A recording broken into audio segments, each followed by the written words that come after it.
I didn't think anything of it at first. That's the part that keeps replaying in my head, the normalcy of it. The way an ordinary moment can turn into something that splits your life clean in half, before and after. That afternoon should have been like any other, just another Saturday with errands, sunlight coming through the blinds, the faint hum of the dishwasher in the background.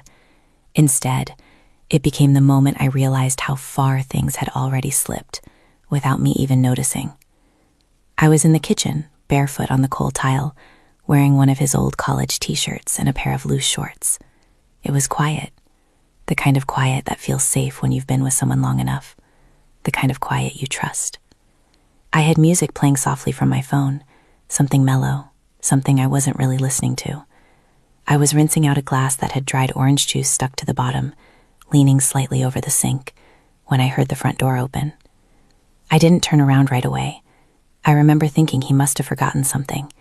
He had left earlier that morning, said he had to meet a client, something about a last-minute deal that couldn't wait. I believed him. I always believed him.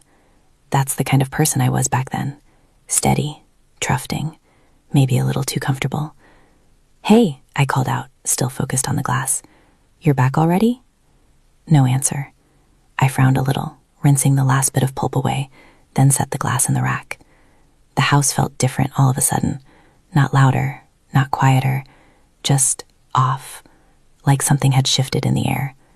I bent down to grab a towel from the lower cabinet, and that's when I felt it, that awareness that someone was standing right behind me. Close. Too close. I froze.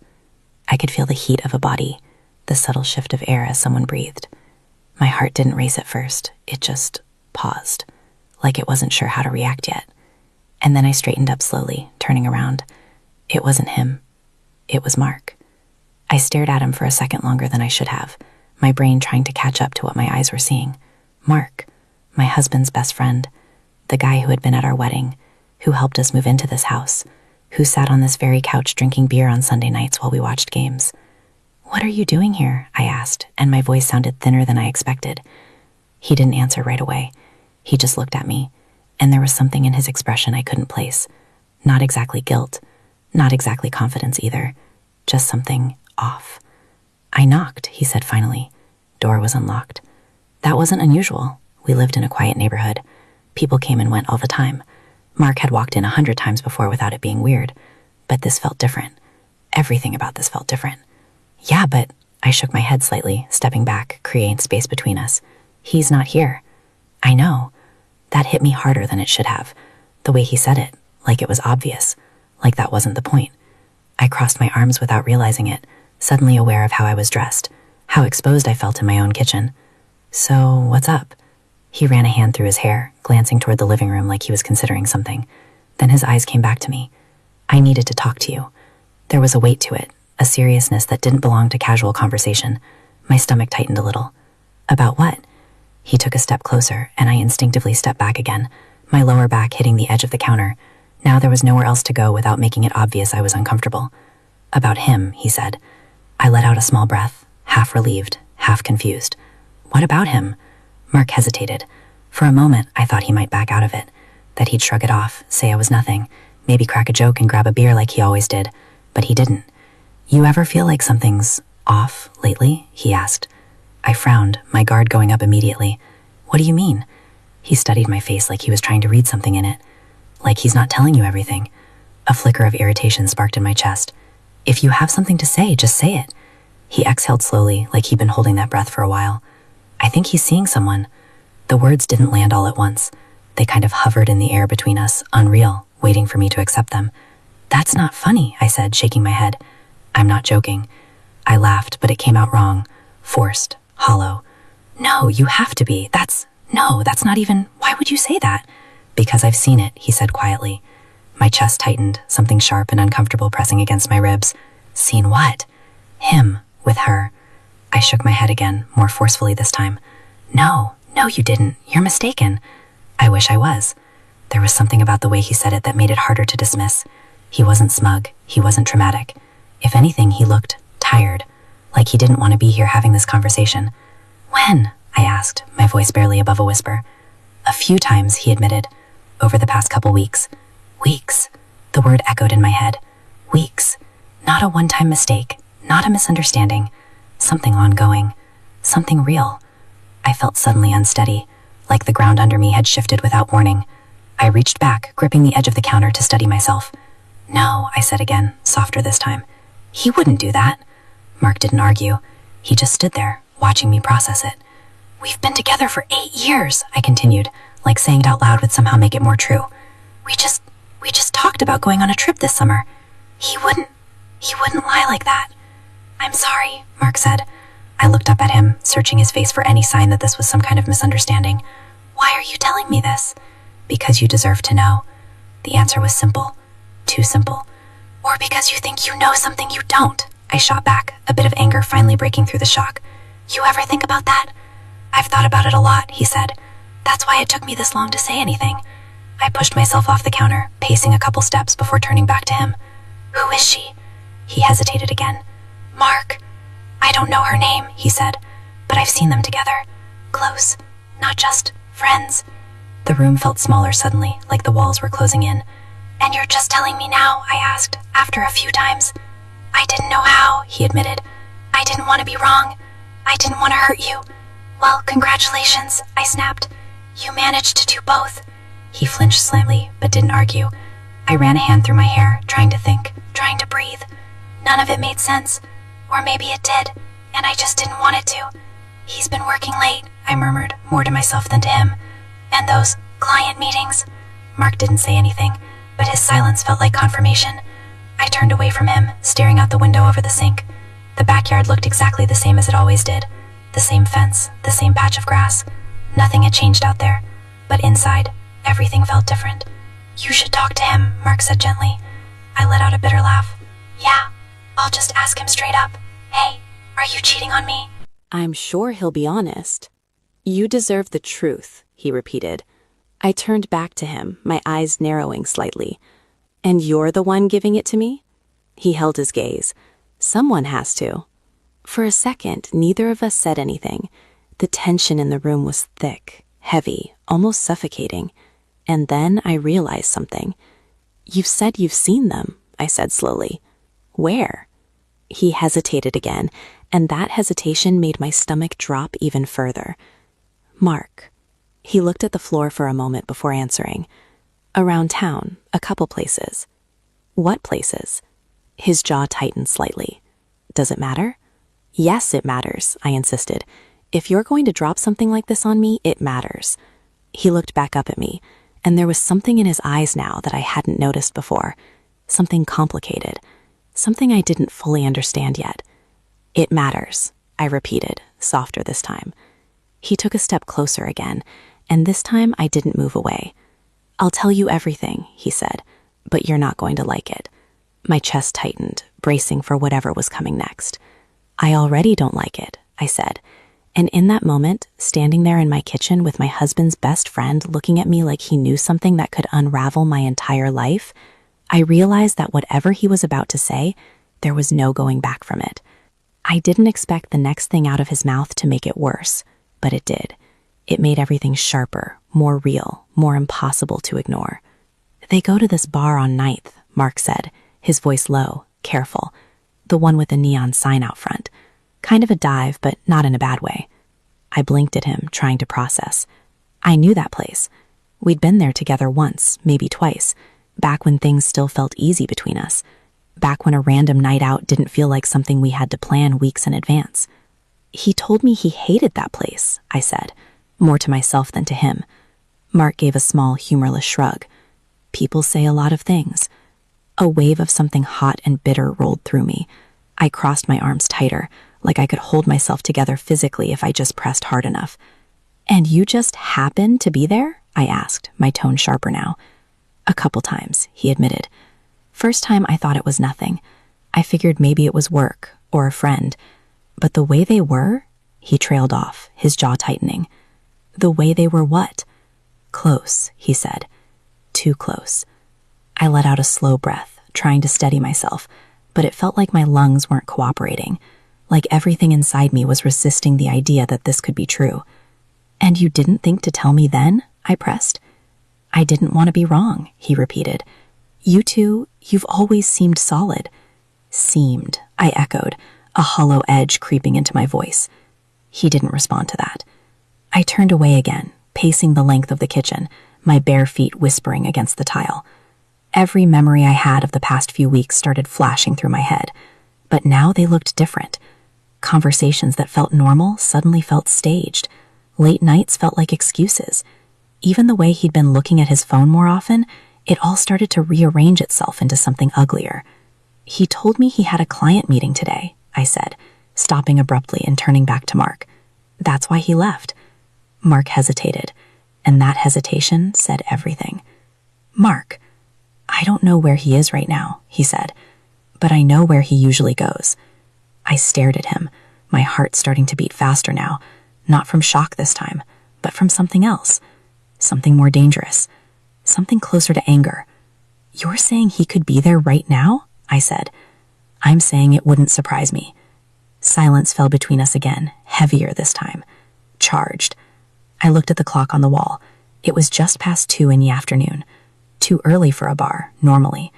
But then again, what about any of this was normal anymore? I should go, I said suddenly. Mark's eyes snapped to mine. What? I should go see for myself. His expression shifted, concern creeping in. I don't know if that's a good idea. Why not? I shot back. If he's not there, great. This all goes away. If he is... I didn't finish the sentence. I didn't need to. Mark stepped closer again, his voice more urgent now. Or you walk into something you're not ready for. I let out a short, bitter laugh.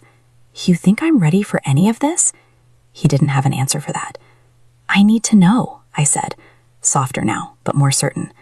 I can't just sit here and wonder. For a moment, he just looked at me, like he was weighing something in his head. Then he nodded once, slow. Okay, he said. I'll go with you. I frowned. I don't need you to. I'm not letting you go alone, he cut in. Not for something like this. I opened my mouth to argue, but stopped. Part of me didn't want him there. This was between me and my husband. But another part of me, the part that felt like it was standing on the edge of something I couldn't control, didn't want to be alone either. Fine, I said finally. Let's just go. The drive over felt surreal. I sat in the passenger seat of Mark's truck, staring out the window as the familiar streets of our town passed by like they didn't belong to me anymore. Everything looked the same, but it didn't feel the same. Like I was seeing it all from a distance, detached. Mark didn't say much, and I was grateful for that. I didn't want small talk. I didn't want reassurance. I didn't want anything except answers. My hands were clenched tightly in my lap, my nails pressing into my palms. I barely noticed the pain. What if you're wrong? I asked suddenly, my voice quiet but tense. He glanced at me briefly before looking back at the road. Then I'll apologize, and I'll accept whatever you want to say to me. And if you're right. He didn't answer that. The bar came into view a few minutes later, the neon sign flickering faintly even in the daylight. My stomach twisted as we pulled into the parking lot. There were a handful of cars outside. Not many. Enough. Mark turned off the engine but didn't move right away. You sure about this? He asked. I stared at the building, my pulse pounding in my ears. No, I admitted, but I'm doing it anyway. Before I could second-guess myself, I reached for the door handle and stepped out. The air outside felt heavier, like it was pressing down on me. Each step toward the entrance felt harder than the last, like my body was trying to resist what my mind had already decided. Mark walked beside me, close but not touching. I could feel his presence, steady and solid, but it didn't call me. Nothing could call me right now. I pushed the door open. The inside was dim, the shift from daylight to low light making it hard to see at first. The smell hit me immediately. Beer, wood, something faintly stale. There were a few people scattered around, mostly at the bar. And then my eyes adjusted. I didn't have to search. He was there, sitting at a table near the back, his back partially turned toward the door. And across from him, her. She was leaning forward slightly, her hand resting on his arm, smiling, comfortable, like she belonged there, like she belonged with him. For a second, everything went completely silent. Not the room, just me, like the world had been muted. My chest tightened so hard it hurt. That's him, Mark said quietly beside me, but I barely heard him. I took a step forward, then another. Neither of them noticed me at first. He was saying something, his expression relaxed, easy. The same expression he used to have with me, the same one I hadn't seen in weeks. Something inside me cracked. I didn't even realize how fast I was moving until I was already there. "What the hell is this?" My voice cut through the air, sharper than I expected, louder too. Heads turned. The bartender looked up, but all I saw was him, his face, the way it changed the second he saw me.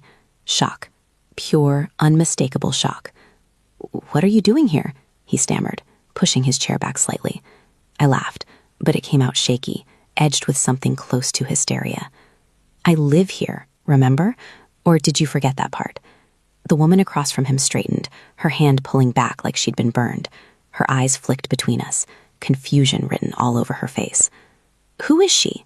I demanded, my voice trembling now, but not backing down. "It's not what it looks like," he said quickly, standing up. I shook my head, stepping back as he moved closer. Don't come near me." "It's not," he started again. "Then what is it?" I snapped. "Because from where I'm standing, it looks exactly like what your best friend said it was." At that, his eyes flicked past me, landing on Mark, and something in his expression shifted, something darker. "You brought him?" he said, his voice dropping. I turned slightly, glancing back at Mark, who stood a few steps behind me, his posture tense. "He told me the truth," I said, turning back to my husband. "Something you couldn't seem to do." His jaw tightened, his gaze hardened as he looked at Mark again. "You had no right." "No right?" I repeated, disbelief flooding my voice. "He had no right?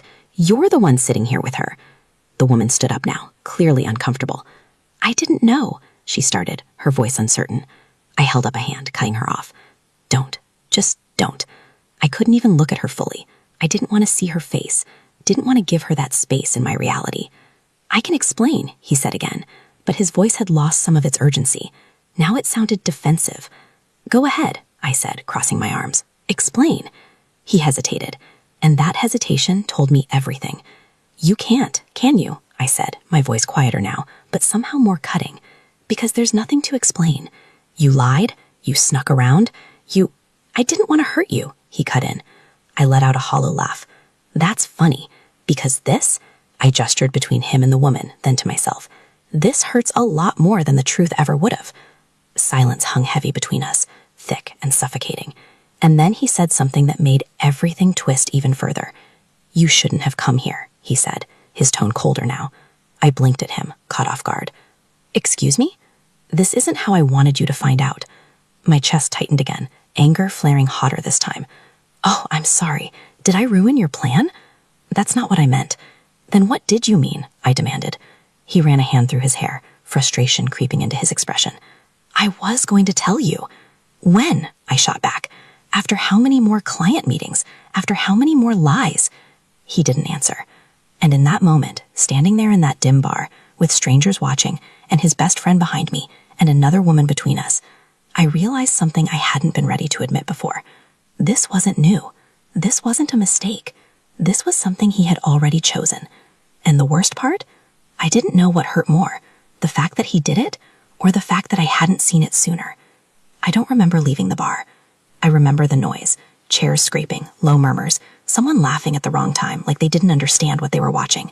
I remember his voice behind me, calling my name once, then twice, but I didn't turn around. I couldn't.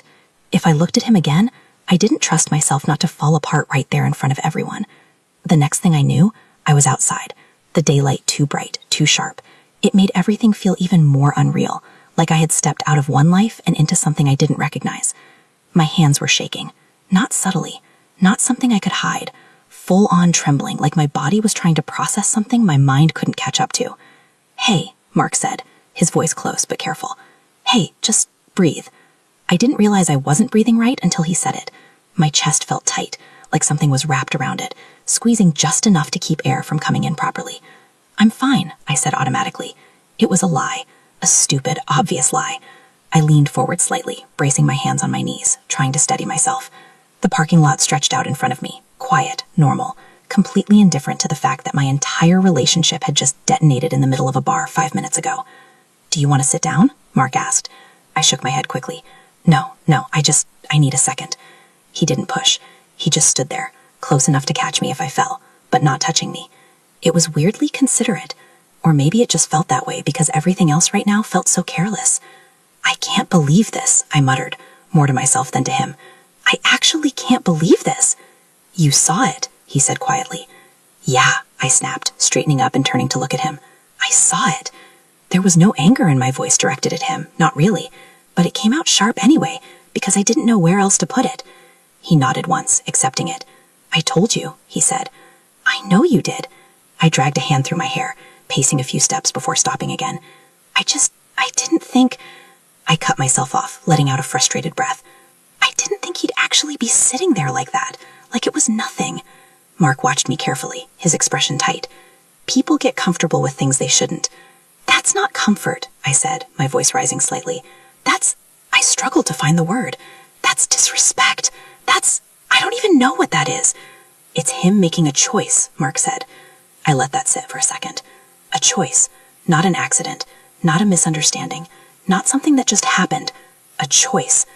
I swallowed hard, the reality of that pressing down on me again. He didn't even deny it, I said, my voice quieter now. Did you notice that? Mark didn't answer right away.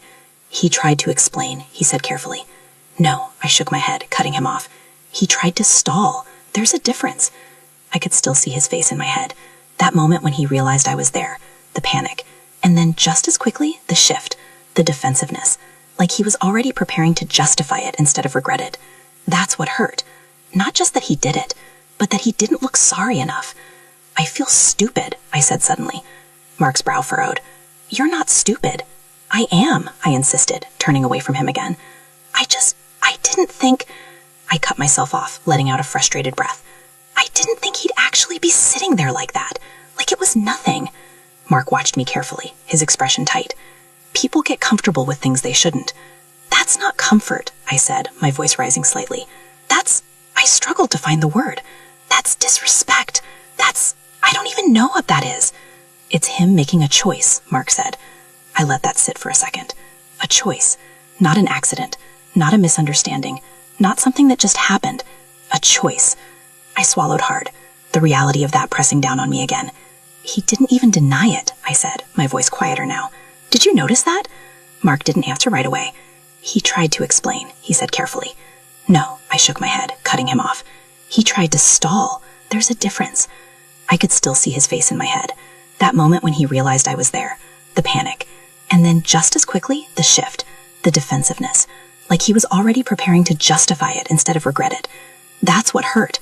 Not just that he did it, but that he didn't look sorry enough.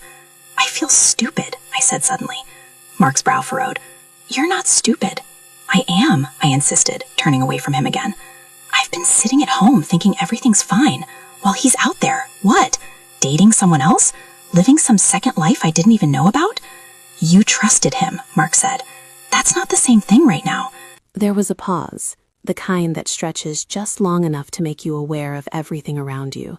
The faint sound of a car passing on the road, the distant buzz of a lawnmower, the hum of electricity from the building behind us. I should have told you sooner, Mark said after a moment. I glanced at him, my eyes narrowing slightly.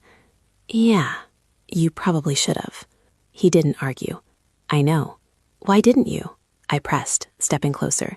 If you saw this a few times, why wait? He exhaled slowly, like he'd been expecting that question. Because I didn't want to be the guy who wrecks someone else's relationship. I let out a short, bitter laugh. You didn't wreck anything. He did. Maybe, Mark said, but I'd still be the one delivering it. I studied his face for a second, trying to read something deeper there. Or maybe you just didn't want to get involved. That too, he admitted. It's not exactly an easy situation. No, I said flatly. It's not. I crossed my arms again, suddenly feeling exposed. Even out here in the open, like everyone who walked by could somehow see what had just happened to me. What are you going to do? He asked. The question hit me harder than I expected, because I didn't know. 5 minutes ago, my life had a shape, a routine, a direction. Now it felt like someone had erased all of that and left me standing in the middle of something unfinished. I don't know, I said honestly. I haven't even processed this yet. You don't have to decide everything right now. I let out a breath, nodding slightly. Yeah, I know. But the truth was, my brain was already racing ahead, trying to piece things together, trying to make sense of what came next. Do I go home? Do I wait for him? Do I pack a bag? Do I scream at him? Do I pretend I didn't just see what I saw? None of the options felt real. Do you want me to take you home? Mark asked. The word home felt strange now, like it didn't belong to me anymore. Yeah, I said after a second. Yeah, I guess. The drive back was quieter than the one there. He kept his eyes on the road, and I kept mine on nothing in particular, just watching the world blur past. My phone buzzed once in my lap. I didn't look at it. I already knew who it was. A minute later, it buzzed again. Still, I ignored it. I wasn't ready to hear whatever version of the truth he was about to send me. Not through a text. Not like that. You don't have to answer, Mark said, glancing briefly at the phone before looking back at the road. I know. Another buzz. I flipped the phone over so the screen was face down. Silence again. We pulled into my driveway a few minutes later. The house looked exactly the same as it had when I left. Calm, still, like nothing had happened. I hated that. Mark turned off the engine, but neither of us moved right away. You want me to come in? He asked. I hesitated. Part of me wanted to say no, to be alone, to sit in the silence and let everything crash over me without an audience. But another part of me, the part that still felt shaky, unstable, didn't trust being alone right now. Just for a bit, I said finally. He nodded. We walked inside together. The air in the house felt different now, heavier somehow, like it was holding on to everything that had been said earlier, everything that had been exposed. I dropped my keys on the counter and leaned back against it, staring at nothing. Mark hovered near the doorway, unsure where to stand, like he didn't quite belong here anymore. None of this felt like it belonged anymore. My phone buzzed again. This time I grabbed it. 3 messages, all from him. Where did you go? Can we talk? It's not what you think. I stared at the screen, my jaw tightening. Not what I think. I laughed under my breath, a hollow, humorless sound. He's texting, I said. I figured, Mark replied. I looked up at him, then back at the phone. What do I even say to that? I asked. Mark didn't answer immediately. Whatever you feel, he said finally. I nodded slowly, my thumb hovering over the screen. For a second, I thought about ignoring it, letting him sit with it, letting him feel even a fraction of the uncertainty I was feeling right now. But then something else crept in, something colder. Actually, I said, my voice quieter now, more controlled. I think I do know what to say. Mark watched me, something unreadable in his expression. And as I started typing, I realized this wasn't just about what he did anymore. It was about what I was going to do next. I didn't send anything right away. I stared at the message box, my thumbs hovering over the screen, my mind running through 100 different versions of what I could say. Angry, calm, cold, explosive. None of them felt right. Or maybe all of them did, and that was the problem. What are you thinking? Mark asked from behind me, his voice quieter now, like he didn't want to push too hard. I didn't turn around. I'm thinking if I say the wrong thing, I give him control. He didn't respond to that, but I could feel his eyes on me. That's what this suddenly felt like. Control. Like the moment I reacted, he'd shift into whatever version of himself he needed to be. Apologetic, defensive, charming. Whatever worked best to keep things from fully falling apart. I wasn't going to give him that. Not yet. I locked my phone and set it down on the counter. I'm not answering him, I said. Mark raised an eyebrow slightly. You sure? Yeah, I nodded, crossing my arms. He doesn't get to fix this on his terms, not after that. The words felt stronger than I did, but I held on to them anyway. There was a silence that followed, thick, but not uncomfortable, just heavy, like we were both aware that something had shifted, not just between me and my husband, but here too, in this room. I should probably go, Mark said after a minute. I turned to look at him. For a second, I didn't say anything. I just studied his face, the tension in his jaw, the way he kept his posture just slightly guarded, like he wasn't sure what his place was anymore. You don't have to, I said. It came out before I fully thought it through. His eyes flickered with something, surprise, maybe, or hesitation. I don't want to overstep, he said carefully. I let out a small breath, leaning back against the counter again. You already did, when you told me. There was no accusation in it, just the truth. And I'm glad you did, I added. That seemed to settle something in him, just a little. Still, he said, this is your space, your situation. I nodded slowly. I know. Another pause. The house felt quieter than usual, too quiet, like it was waiting for something. Stay, I said again, softer this time. He didn't answer right away. You don't have to do anything, I continued, my voice steadier now. Just don't leave me here alone right now. That was the honest version of it. Not strong, not strategic, just real. Mark exhaled slowly, then nodded once. Okay. Something in my chest loosened, just a little. I pushed off the counter and walked into the living room, dropping onto the couch without much grace. My body felt heavier than it should have, like the emotional weight was starting to catch up physically. Mark stayed standing for a second, before sitting down on the chair across from me, keeping a little distance between us. It was deliberate, respectful. I noticed that. We sat there in silence for a while. Minutes, maybe. It was hard to tell. My phone buzzed again on the kitchen counter. Neither of us moved. "He's not going to stop," Mark said eventually. "I know." "Are you going to talk to him?" "Eventually. Just not right now. Not like this," I said. I leaned back, staring at the ceiling. My mind was still spinning, but it felt different now. Less chaotic, more focused. Like something inside me had shifted from shock to something sharper. "I keep thinking about how long," I said quietly. "Like, how long has this actually been going on?" Mark didn't answer immediately. When I looked over at him, his expression was tight again. "What?" I asked, sitting up slightly.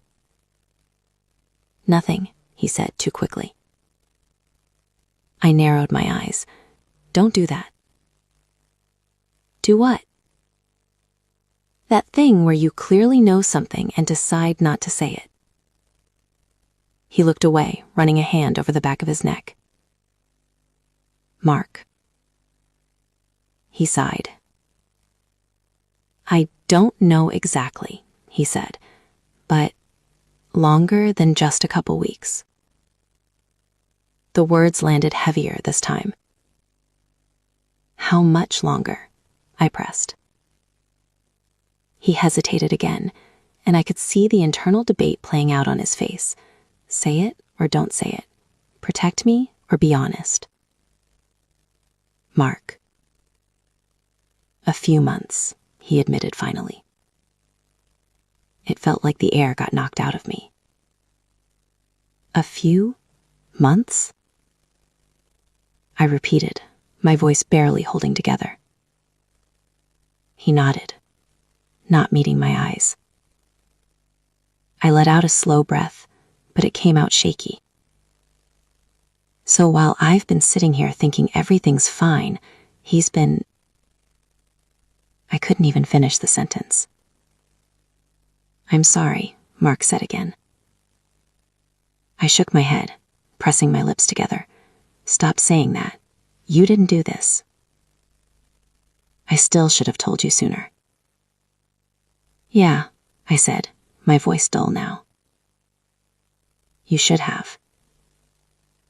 Silence again, but this time it felt different, not just heavy, charged. I became aware of how close we were. Not physically, we were still across from each other, but emotionally. He knew something about my life that I didn't. He had seen something I hadn't. He had stepped into a space that my husband had just completely destroyed.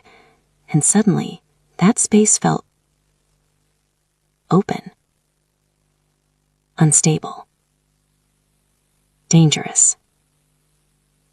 I stood up abruptly, needing to move, needing to break whatever this feeling was before it turned into something else. "I need a drink," I muttered, heading toward the kitchen. "Yeah," Mark said, standing up too. "That makes sense." I grabbed a glass, my hands steadier now than they had been earlier, and poured something without really thinking about it, just enough to take the edge off. Or at least try to. I leaned against the counter again, taking a sip, letting the burn settle in my chest. Mark stepped into the kitchen a second later, stopping a few feet away from me. "Hey," he said,